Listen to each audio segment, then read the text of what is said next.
ساعت 1:19 صبح روز 23 جون 1991 چارلز هولدن با پلیس تماس میگیره. چارلز ادعا میکرد که یه هیچهایکر افتاده دنبالش رو میخواسته با یه پیچ‌گوشتی بکشتش. افسر میرنکنی به آدرسی که چارلز داده بود رفت تا ببینه قضیه از چه قراره. موقعی که رسید اونجا با چارلز دوتایی رفتن دور تریلر چارلز رو گشتن تا ببینن یه غریبه‌ای سر کرده وارد بشه یا نه. در واقع همون هیچهایکری که چارلز ادعا میکرد میخواسته بهش حمله بکنه. ولی هیچ کس اونجا نبود، نه دور اطراف خونه و نه حتی توی خونه. اصلا اثری از اینکه یه نفر میخواسته به زور وارد تریلر چارلز بشه دیده نمیشد. موقعی که خیالشون راحت شد که کسی اونجا نیست، چارلز از افسر کنی خواهش کرد که یه سر به خونه مادر چارلز بزنه. خونه مادر چارلز یه چیزی هولوش 10-15 متر برتر از تریلر چارلز. دوتایی با هم دیگه راه افتادن رفتن سمت خونه دورتی مادر چارلز. دور و بر خونه رو یکم نگاه کردن، دیدن که در جلو قفل بود. در پشتی هم قفل بود، اما پنجره شکسته بود. یه نفر انگار شیشه رو شکونده بود، در رو از داخل شیشه باز کرده بود و اومده بود توی خونه. موقعی که رفتن داخل دوروتی رو صدا کردن ولی هیچکس جواب نداد. تا اینکه اپلا رفتن بالا سمت اتاق خواب دوروتی. موقعی که وارد اتاق خواب شدن دوروتی رو پیدا کردن در حالی که مرده بود. یه عالمه ضربه چاقو به دوروتی زده بودن. همون موقع چارلز رو کرد سمت افسر کنی و بهش گفت باورم نمیشه که کشتش. دورتی دانون سال 1921 به دنیا آمد. 2 بار ازدواج کرد، هر دو تا همسرش فوت کردن. الان در حال حاضر سال 1991 دورتی یه مادر بزرگ 70 ساله بود که مثل خیلی از مادر بزرگای همسن سال خودش کارایی مثل کلیسا رفتن، باغبونی، کنسرو کردن سبزیجات، نگهداری از نوه‌هاش اینجور کارا رو انجام میداد. هیچ چیز عجیبی توی زندگی دورتی نبود.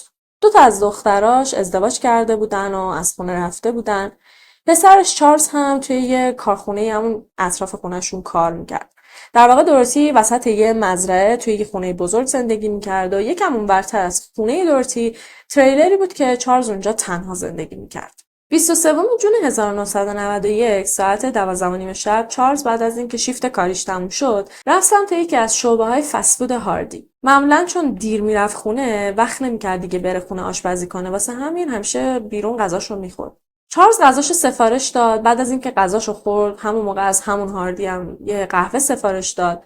موقعی که قهوهش آماده شد از رستوران اومد بیرون، میخواست بره سمت پارکینگ که سوار ماشینش بشه.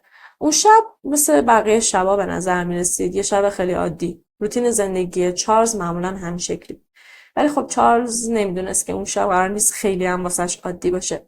در حالی که قهوهش توی دستش بود و میخواست سوار ماشینش بشه یهو یه غریبه‌ای از دور بهش نزدیک شد. غریبه به چارلز گفت من عجله دارم، باید برم تا یه جایی. میتونی منو برسونی؟ چارلز یه نگاهی به اون آقا انداخت و گفتش که ببین دیر وقت، من حقیقتا خونم همین نزدیکی است، نمیتونم برسونمت. مرد به حالت خواهش و التماس به چارلز گفت که تو رو خدا بهم کمک کن. تو نمیدونی چقدر شرایط من حاده. خواهرم بیمارستانه، داره زایمان میکنه. هیچ کس هم توی بیمارستان بالا سرش نیست. من باید هر چه سریعتر خودم رو برسونم به بیمارستان. خلاصه از مرد اصرار، از چارلز انکار، تا بالاخره دوتایی توافق کردن که چارلز تا یه مسیری مرد رو برسونتش. از اونجا به بعد هم مرد دیگه باید خودش میرفت. مرد سوار ماشین چارلز شد. چارلز یه مقداری رانندگی کرد. یه 4 کیلومتر برتر دیگه نزدیکای خونه خودش رسید که زد کنار. واقعا منطقی نبود بخواد مسیرش رو به خاطر یه غریبه دور بکنه. اصلا چرا قبول کرد که اون غریبه رو سوار بکنه؟ به خاطر اینکه شهر هرینگتون که چارلز توش زندگی میکرد مردمش معمولا خیلی با هم دیگه صمیمی بودن. از اینایی بودن که وقتی میرفتی یه نفر یه کمکی میخواستی کسی دست رد به سینه‌ت نمیزد. شهر امنی هم بود. اتفاق بدی تا الان اون لحظه نیفتاده بود. چارلز هم با خودش فکر کرد خب راه دوری نمیره که این آقا رو تا یه جایی برسونه. چارلز زد کنار رو به اون آقا گفت که من تا اینجا بیشتر نمیتونم برسونم، دیگه بعد پیاده شی. مرد عصبانی شد. بهش گفت که تو ولی گفتی منو میرسونی. چارلز گفت نه، من همچین چیزی نگفتم. ما مگه یادت نیست توافق کردیم که من تو رو تا جایی برسونم.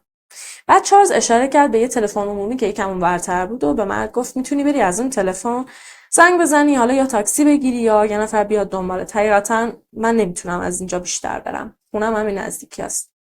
این بار مرد خیلی عصبانی شد ولی هیچی نگفت. حمله کرد به چارلز. همینطوری مشت میکوبید توی سر صورت چارلز.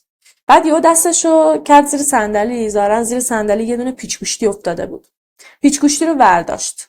پیچ‌گوشتی رو بلند کرد، میخواست بزنه توی صورت چارلز که چارلز خیلی سریع ماشین رو خاموش کرد، سویچ رو در آورد و از صندلی سمت راننده فرار کرد.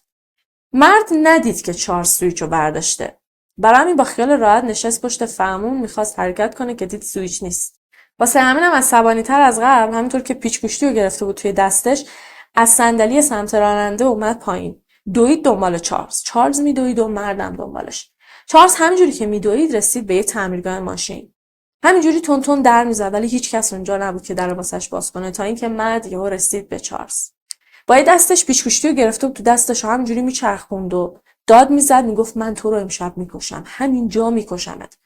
چارلز خیلی ترسیده بود ولی سعی کرد خونسردیش رو حفظ کنه. به مرد گفت ببین آروم باش، من میدونم اشتباه کردم، حقیقتش من یکم ازت ترسیدم، بیا اصلا بریم سوار شیم تا هر جایی که گفتی من میرسونمت. مرد اولش قبول نکرد، همونطور که پیچ‌گوشتی رو توی هوا میچرخوند یه دست دیگه‌شو آورد جلو و بهش گفت که سویچا رو بده. هر کاری کرد چارلز سویچا رو بهش نداد و همش سعی کرد آرومش کنه. دیگه بالاخره قبول کرد و دوتایی با هم دیگه رفتن که سوار ماشین چارلز بشن که چارلز برسونتش. ولی چارلز میدونست که باید خیلی سریع عمل بکنه. جلوتر از مرد راه افتاد. موقعی که رسید سمت ماشین خیلی سریع در رو باز کرد، سوار شد، سویچو گذاشت توی ماشین رو روشن کرد و گازشو گرفت و از اونجا رفت. مرد همینطوری عصبانی و هاج و واج داشت این صحنه رو نگاه میکرد. چارلز از آینه نگاه کرد، دید مرد پیچ‌گوشتی به دست همینجور افتاده دنبالش. با اینکه چارلز ماشین بود ولی مرد همینطور پیاده داشت میدوید دنبالش. چارلز رسید نزدیک تریلرش ولی با خودش فکر کرد اگر مرد سرعتش اونقدر زیاد باشه ممکنه برسه. ممکنه آدرس خونه چارلز رو یاد بگیره. از طرفی خب خونه دورتی هم همون اطراف بود دیگه. چارلز واقعا میترسید که یه بلایی یا سر خودش یا سر مادرش بیاد. برای همینم وای نستاد که بره توی خونش. تو جهت مخالف تریلرش دور زد و یه مسیر رو همینجوری رفت تا یکم بچرخه تا بلکه مرد از اونجا بره. اولش مرد رو دید کنار جاده، بعد گازشو که گرفت و رفت از آینه نگاه کرد، دید که مرد نیستش. خیالش راحت شد. پس دوباره برگشت سمت تریلرش. موقعی که نزدیک شد به تریلرش خیلی تعجب کرد. یهو چشمش افتاد به اون مرد. دید اون مرد دقیقاً کنار تریلر چارلز وایساده. کنار شیشه خونه وایساده و دستاشو اینجوری گرفته داره داخل رو نگاه میکنه. چارلز واقعا ترسید.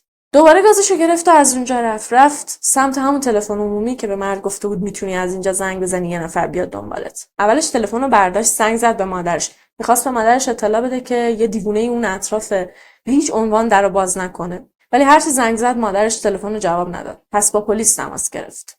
چارلز به اپراتور گفتش که شرایط اینجوریه، من یه هیچ‌هایکر رو سوار کردم. هیچ‌هایکر افرادی هستن که سواری مجانی میگیرن. یه هیچ‌هایکر رو سوار کردم، اینجوری شد و الانم اطراف خونم داره میپلکه. ولی خب ظاهرا وضعیت چارلز و مادرش واسه پلیس خیلی اولویت مهمی به حساب نمی اومد. برای همینم با وجود اینکه 4 ساعت 1:19 زنگ زده بود، ساعت 3 افسر میرنا کنی رو اعزام کردن به اون آدرسی که چارلز داده بود. چارلز هنوز کنار تلفن عمومی وایساده بود. افسر کنی موقعی که اونجا رسید سوار ماشین چارلز شدن و رفتن سمت خونه چارلز. اول رفتن دور خونه چارلز رو گشتن، خبری نبود. بعد چارلز ازش خواست که برن خونه مادرش رو چک کنن که بعد رفتن داخل و جسد دوروتی رو پیدا کردن. موقعی که رفتن داخل خونه و دوروتی رو صدا می‌کردن و دوروتی جواب نداد، چارلز خیلی تعجب کرد، به خاطر اینکه دوروتی معمولاً تا دیر موقع بیدار میموند که چارلز از سر کار بیاد خونه، بره به مادرش شب بخیر بگه و بعدم بره توی تریلر خودش. ولی وقتی که دید مادرش جواب نمیده واقعا احساس بدی بهش دست داد و مطمئن بود که اتفاقی واسش افتاده که خب همینجور بود و مادرش رو کشته بودن. افسر میرناکنی موقعی که جسد دوروتی رو دید خیلی سریع با نیروهای پشتیبانی تماس گرفت و افسرهای پلیس رسیدن اونجا. کیف دوروتی با محتویات داخلش که اتفاقا پولای نقد زیادی هم داشته همونجوری دست نخورده روی میزش بود. وضعیت جسدش هم یه جوری بود که انگار بهش تجاوز کرده بودن. اما خب فرضیه سرقت با دیدن کیف دوروتی رد شد، چون هر کس که اومده این بلا رو سر دوروتی آورده قطعاً کیف رو با پولای داخلش دیده ولی بر نداشته، پس نمیتونسته انگیزش سرقت باشه. پس انگیزه تجاوز مطرح شد. اما موقعی که جسد دوروتی رو واسه کالبد شکافی بردن متوجه شدن که اصلا بهش تجاوز نشده بوده. وقتی پلیسا داستان چارلز رو شنیدن حتی یک کلمه‌شو هم نمیتونستن باور کنن. خب هیچ کس نمیتونه باور بکنه. چارلز یه غریبه رو همینطوری اتفاقی سوار کرده، بعد وسطای را دعواشون شده، پیادهش کرده. بعد اون غریبه بین اون همه مزرعه، بین اون همه خونه رفته گشته خونه مادر چارلز رو انتخاب کرده، وارد شده و مادر چارلز رو به قتل رسونده. چقدر میتونست این اتفاق تصادفی باشه؟ یعنی کلا بین این همه خونه اون آدم از کجا میتونسته حدس بزنه که این خونه و این تریلر متعلق به چارلز و مادرشه؟ پس پلیس میبایست تحقیقاتش رو شروع میکرد. اولین کاری که کردن رفتن به اون رستوران هاردی، میخواستن با کارکنان و مشتریای اونجا صحبت کنن که اتفاقا چیزی که خیلی جالب بود این بود که بلافاصله پلیسا متوجه شدن که حرفای چارلز تا حدودی میتونه درست باشه، به خاطر اینکه خیلیا گفتن که اون شب اتفاقا یه مرد عجیبی رو دیدن که این ور اون ور میرفته و درخواست سواری مجانی داشته از بقیه. از اونجایی که چارلز مشتری ثابت اونجا بود، خیلی از کارکنان اصلا چارلز رو به اسم میشناختنش. خیلی هاشون گفتن که اتفاقا ما دیدیم که اون مرد رفت سمت چارلز، با چارلز صحبت کرد و بعدم سوار کامیون چارلز شد و از اونجا رفت. حتی یکی از همسایه ها دیده بود که یه غریبه با پیچ گوشتی افتاده بود دنبال چارلز. یه نفر دیگه دیده بود که اون غریبه دنبال ماشین چارلز میدویده. خیلی های دیگه از همسایه های اطراف خونه دوروتی گفته بودن که اتفاقا اون مرد غریبه رو اون شب اونجا دیده بودن. خیلی هاشون هم میگفتن که اتفاقا در خونه ما هم اومد ولی ما در رو واسش باز نکردیم. که خب این یه مورد میتونه همچین خیلی هم درست نباشه. حالا جلوتر متوجه میشیم. به جز اینا یه سری شواهد دیگه هم وجود داشت که میتونست تایید بکنه که چارلز دروغ نمیگه.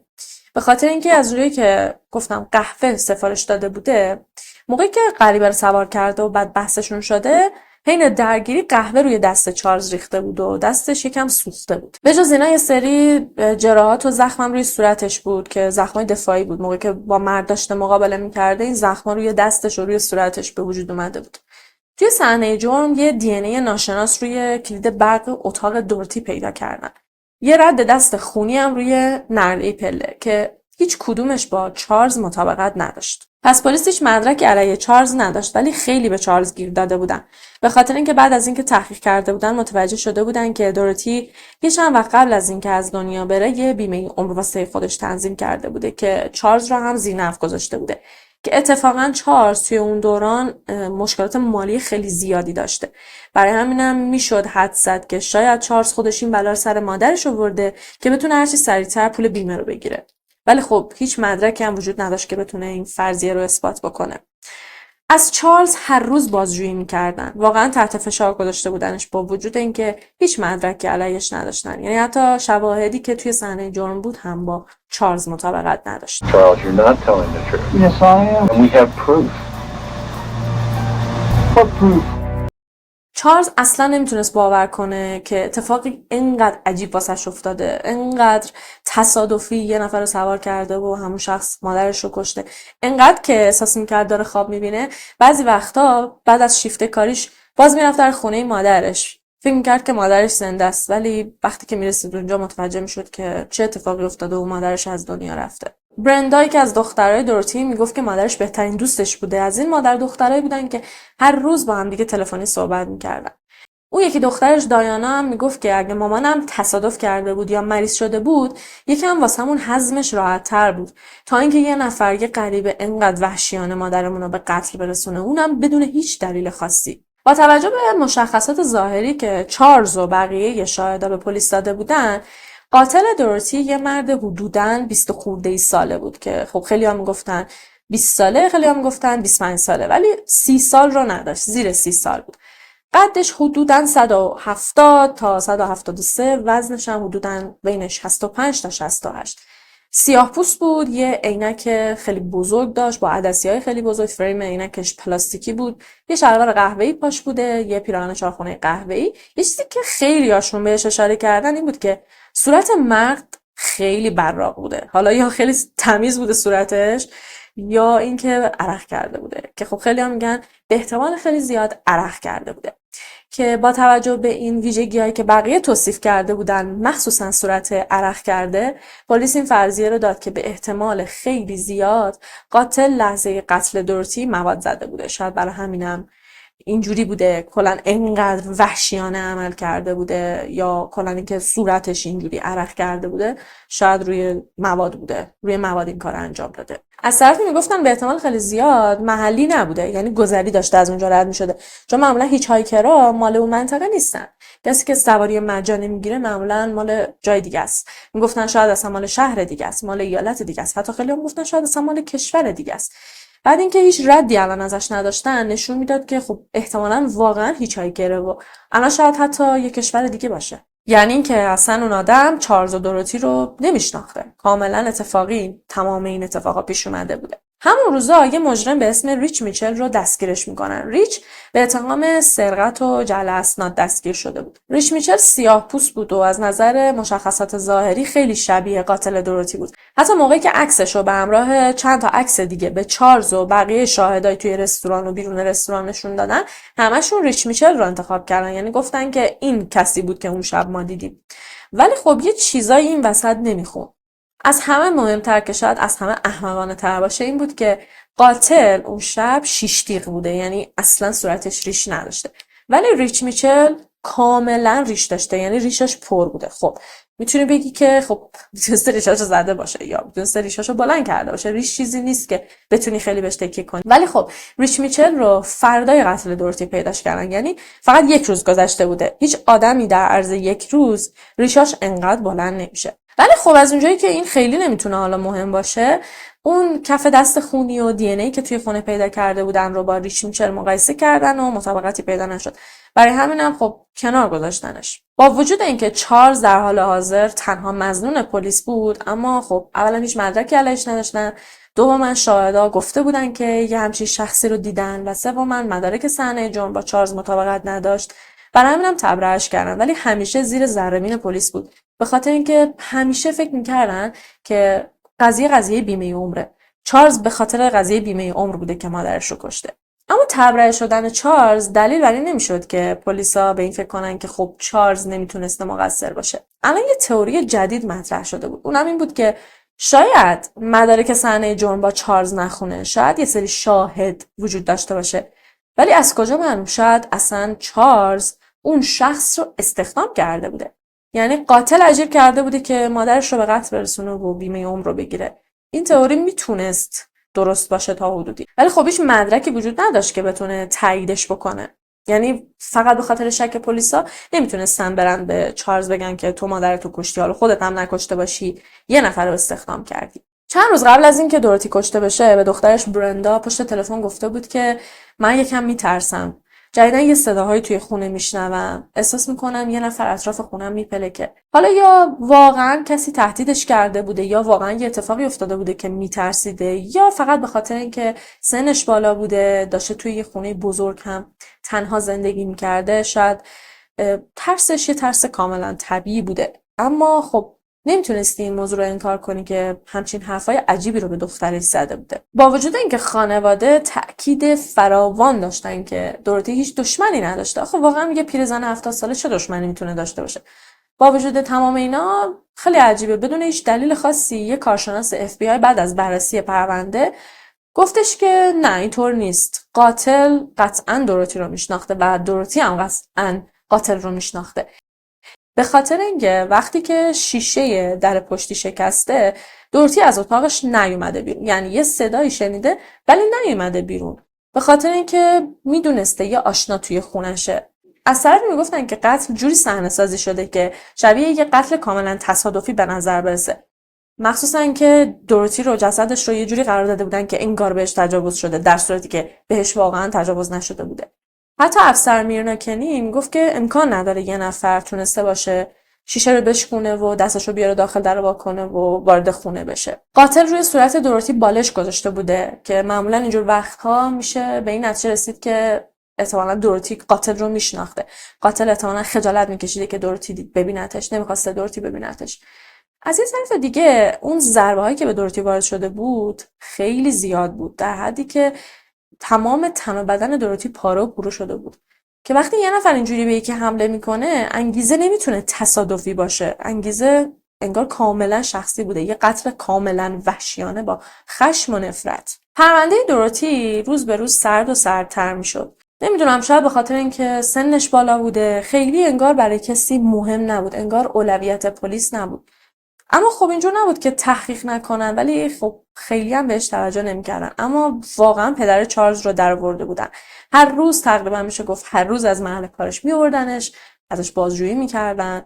ولی خب چارلز هر بار همون حرفا رو میزد و میگفت که واقعا دستی توی قتل مادرش نداره. و اینکه سال 2004 توی اپیزود از برنامه آنساب میستریز درباره دورتی صحبت کردن. کارشناسای صحنه جرم، کارشناسای FBI، حتی خود چارلز هم توی اون مستند بود.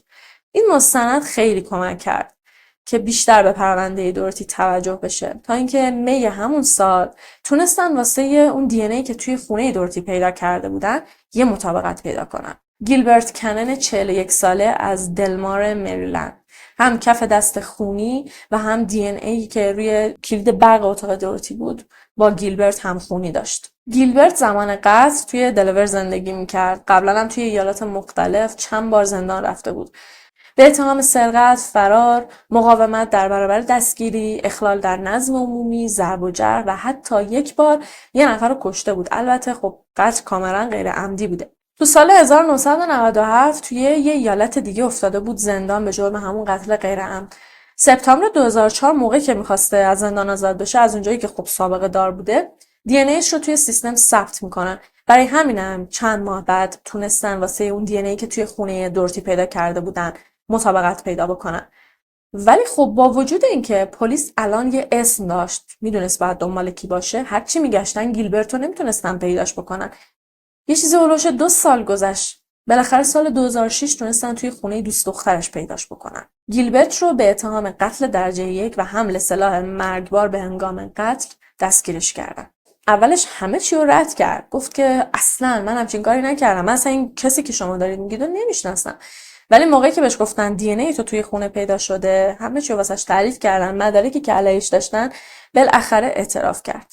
که اعتراف گیلبرت حتی از داستان چارلز هم عجیب‌تر و باور نکردنی تره. گیلبرت گفت که روز قتل دورتی تا خرخره مواد زده بوده. انقدر مواد زیاد زده بوده که اصلا نمیفهمیده داره چیکار میکنه. خمار مواد بیشتر بوده. نزدیکای رستوران هاردی میره، کلی آدمو میبینه، با همشون صحبت میکنه، از خیلی‌ها درخواست سواری مجانی میکنه. میخواسته فقط یه نفر رو انگار خفت بکنه، یه سوار ماشین یه نفر بشه تا یه مسیری بره، بعد ازش دزدی کنه که بتونه بره مواد بخره. ظاهرا اون شب هیچکی دلرحم‌تر و در این حال بدشانس‌تر از چارلز نبوده، چون چارلز تنها کسی بود که قبول کرد تا جایی برسونتش. گیلبرت ادامه داد که اون شب موقعی که سوار ماشین چارلز شده بوده، بعد چارلز می‌خواسته به زور پیادهش بکنه، خیلی عصبانی میشه. با پیچ‌گوشتی که کف ماشین بوده به چارلز حمله میکنه، میفته دنبال چارلز بهش قول میده که برسونتش ولی میپیچونتش، که این باعث میشه که تو اون وضعیت خماریش خیلی عصبانی بشه. موقعی که چارلز ولش میکنه میره، همجوری پیچ‌گوشتی به دست داشته توی جاده کلمپاوند واسه خودش راه میرفته. دیگه اصلا حتی حوصله نداشته که بره کسی دزدی کنه، دیگه واقعا جون نداشته. فقط الان داشت دنبال یه جایی میگشت که بره بگیره بخوابه. گیلبرت از کنار کلی خونه رد میشه، خونه‌ای که چراغای همشون روشن بوده. برای همین گیلبرت با خودش فکر میکنه چراغای روشن نشون میده که کسی توی اون خونه زندگی میکنه. دنبال یه خونه بوده که چراغش خاموش باشه و از بخت بعد تنها خونه‌ای که اون شب چراغش خاموش بوده خونه دورتی بوده. گیلبرت فکر میکنه که اون خونه خالیه. اول میره جلوی در، میبینه در جلوی قفله، در پشتی هم قفل بوده، برای همین شیشه رو میشکنه. برعکس اون چیزی که اون کارشناس FBI ادعا کرده بود، گیلبرت همینجوری وارد خونه شده. دستش رو از شیشه کرده داخل، در خونه رو باز کرده، اومده داخل و دورتی کم کم سر صدا شنیده. از توی تختش بلند شده، ولی هنوز از اتاق نیامده بوده بیرون. گیلبرت از پله‌ها رفته بالا، فقط به خاطر که میترسیده گیر بیفته، میترسیده که دورتی شناساییش بکنه، با همون پیچ‌گوشتی خود چارلز، یعنی با پیچ‌گوشتی پسر خود دورتی، به دورتی حمله میکنه. خب دورتی پیر بوده. خیلی زود با ضربه های گیلبرت دورتی از پا در میاد و از دنیا میره. گیلبرت از اونجایی که نمیخواسته هیچ کس شک بکنه که اون اونجا بوده، یه بالش روی صورتش میذاره، یه جوری جسد رو قرار میده که انگار تجاوز شده بهش. اصلا انقدر منگ بوده که حتی پولایی که توی کیف دورتی بودن رو هم ندیده که بخواد برشون داره. بعدم از اونجا فرار میکنه. از گیلبرت پرسیدن که چرا اون خونه رو انتخاب کردی، راستشو بگو. گیلبرت گفت من واقعا اون خونه رو تصادفی انتخاب کردم، اصلا هیچ قصد و نیتی پشتش نبود. فقط به این دلیل که چراغش خاموش بود. با خودم گفتم احتمالاً کسی توی اون خونه نیست. موقعی که بهش گفتن اون خونه مال کیه، بهش گفتن تو زدی مادر اون کسی رو کشتی که باش درگیر شدی، با پیچ گوشتی خود اون شخص مادرش رو کشتی. گیلبرت داشت از تعجب شاخ در می آورد. اصلا باورش نمیشد که همه چی دست به دست هم بده و همچین اتفاقی بیفته. گیلبرت بالاخره اتهاماتش رو پذیرفت. در آخر هم گفتش که تنها بوده، همدستی نداشته، قاتل اجیر شده چارلز نبوده و اتفاق دقیقا همونایی بوده که پیش اومده بوده. 24 آپریل 2007 هم دادگاهش برگزار میشه و به حبس ابد بدون امکان درخواست آزادی مشروط محکوم میشه. تا چندین سال خواهرای چارلز باهاش حرف نمیزدن، به خاطر اینکه چارلز رو مقصر میدونستن. همش بهش میگفتن که تقصیر تو بود. تو اون شب قاتل مادرمون رو سوار کردی. حتی تا یه جایی رسیدن که بهش میگفتن تو خودت مادرمون رو کشتی. به خاطر مسائل مالی، به خاطر مشکلات مالی که چارلز داشته. حتی یه جا هم بهش گفتن که خب اگه تو نکشتی پس تو قاتلش رو اجیر کرده بودی. خلاصه خیلی سالا بود که چارلز با خواهرش درگیر بود. اونا حرفشو باور نمی‌کردن. حتی این اواخر بهش میگفتن حتی اگه تو هم مقصر نبودی، میبایست موقعی که دیدی اون آدم نزدیک خونه مامان داره میپلکه، به جای اینکه مثلا ترسو سوار ماشین بشی، بری به پلیس زنگ بزنی، وایسی کنار خونه یا حداقل بری با اون آدم درگیر شی، شده کشته بشی ولی نذاری اون آدم آسیبی به مادرت برسونه. تو مادر رو ول کردی، کلی راه رفتی با ماشینت، رفتی تلفن زدی، پیش تلفن وایستادی، چون چارلز 1:20 زنگ زد به پلیس ولی پلیس ساعت 3 اومد. تا ساعت 3 وایستادی کنار تلفن عمومی. برای همینم واقعا چارلز رو مقصر میدونستن. تا اینکه بالاخره بعد از اینکه گیلبرت محاکمه شد، اونا هم دیگه دلشون صاف شد و با برادرشون آشتی کردن. ولی خب هنوز که هنوزه چارلز خودش رو بابت اتفاقی که افتاد سرزنش میکنه و نمیبخشه. چیزی که درباره این پرونده خیلی عجیبه تصادفی بودن اتفاقاته. یعنی واقعا اصلا با هیچ عقلی نمیتونی داستان چارلز و گیلبرت رو باور کنی. اصلا نمیخوام بگم که حرفاشون دروغ بوده، نه، کاملا حرفاشون تایید شده و درسته. دقیقاً این همون اتفاقی بوده که افتاده. ولی تصورشو بکنید شما توی خیابون با این نفر درگیر میشی، بعد همون شب اون شخص خونه تو رو پیدا میکنه، خیلی اتفاقی، بدون اینکه اصلا دیگه به تو فکر بکنه. چون گیلبرت لحظه‌ای که دیگه داشته دنبال یه جا واسه خواب میگشته اصلا دیگه به چارلز فکر نمی‌کرده، فقط می‌خواسته بره یه جا بگیره بخوابه. بین اون همه خونه، بین اون همه مزرعه، چرا خونه دورتی رو انتخاب کرده؟ این تصادفی بودنش به نظر من وحشتناک‌ترین قسمتشه. اینکه زندگی همچین خیلی هم نمیتونه طبق کارهای ما پیش بره. بعضی وقتا میتونه خیلی اتفاقات تصادفی واسه آدم‌ها بیفته. مرسی که این ویدیو رو هم تا اینجا تماشا کردید. شبتون بخیر و فعلا خدافظ.